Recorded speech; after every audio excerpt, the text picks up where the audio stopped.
left wing and gun control advocates are wasting no time politicizing the tragic shooting in Colorado. And among those who immediately injected partisanship into this awful event was the ultimate political opportunist, the man who has no problem changing parties in order to secure his own election. That's New York City Mayor Michael Bloomberg.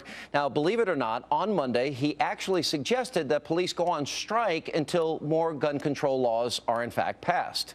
I don't understand why the police officers across this country don't stand up collectively and say, we're going to go on strike. We're not going to protect you unless you, the public, through your legislature, do what's required to keep us safe. After all, police officers want to go home to their families.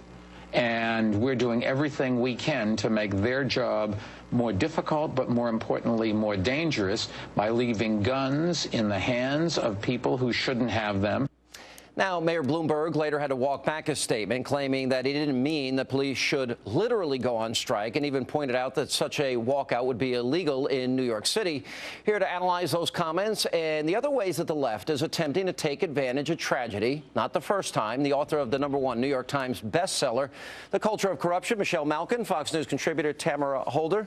Within hours, the Tea Party is blamed. Sean Hannity is mentioned by name, as chronicled by Twitchy, which is Michelle Malkin's website that chronicles the insane comments of the left. Within hours, exploitation used for a political purpose. Why this instant knee-jerk reaction by your side after almost every tragedy to do this? Why? You don't think it's a knee-jerk reaction to say that comments are insane, all comments by the liberals are insane, and to say, well, Michelle Malkin's new column or new blog is insane comments by the left. You can't take everything for making it.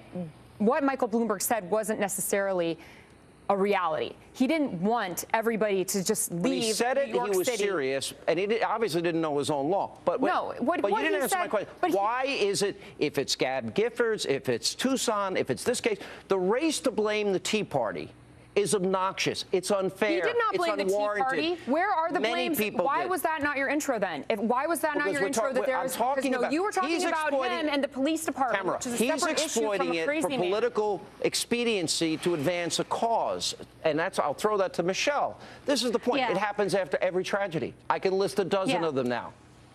That's right. And I diagnosed it as blame Righty syndrome a year ago in the wake of all of the mass murder hysteria after the awful atrocity in Tucson, Arizona.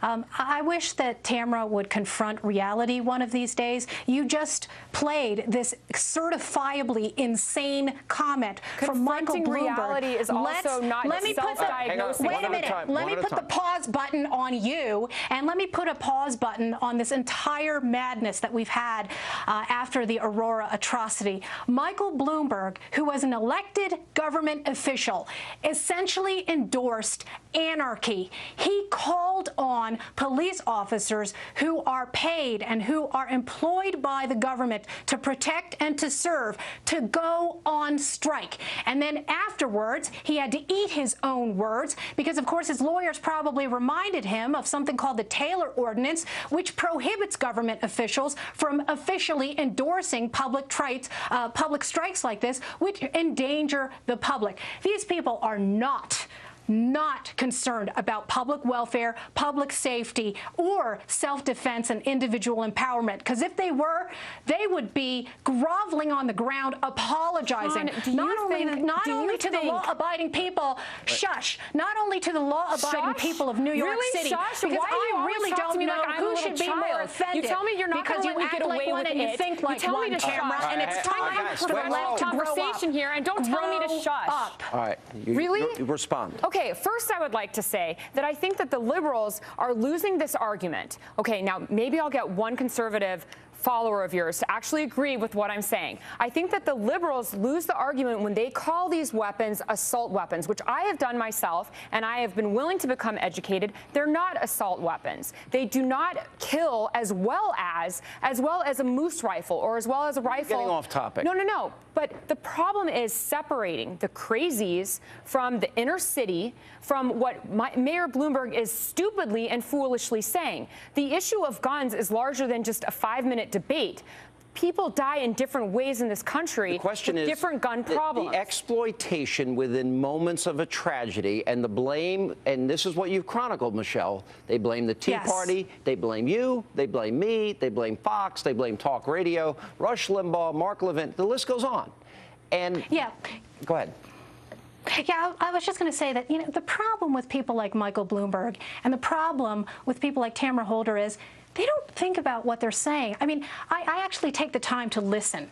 And no, you take the time to study in your closet. Just a couple of minutes ago, write your poem. Just a couple of minutes ago, you called us essentially haters and insane for condemning Michael Bloomberg's remarks. And then you just said a couple seconds ago that what he said was nutty. And we chronicle time and time again. What is chronicling? This paroxysm, I mean, this mass murder hysteria. The White House chronicling some tapes? You chronicle, you diagnose, you self-diagnose, you come up with all these rhymes. Your name is not Robert Frost. You're not a poet. Let's get to the issues. This is just an extension of you're just a blogger. Okay, I've heard this before. I'm not just a blogger. I've worked opinion in journalism for the last 20 years, and we chronicle every time you have this knee-jerk blaming, and you say, well, who was it? Who did that? ABC News did it. All of these left-wing Hollywood celebrities, all of the people who went after your friend and mine, Sean Hannity and Rush Limbaugh.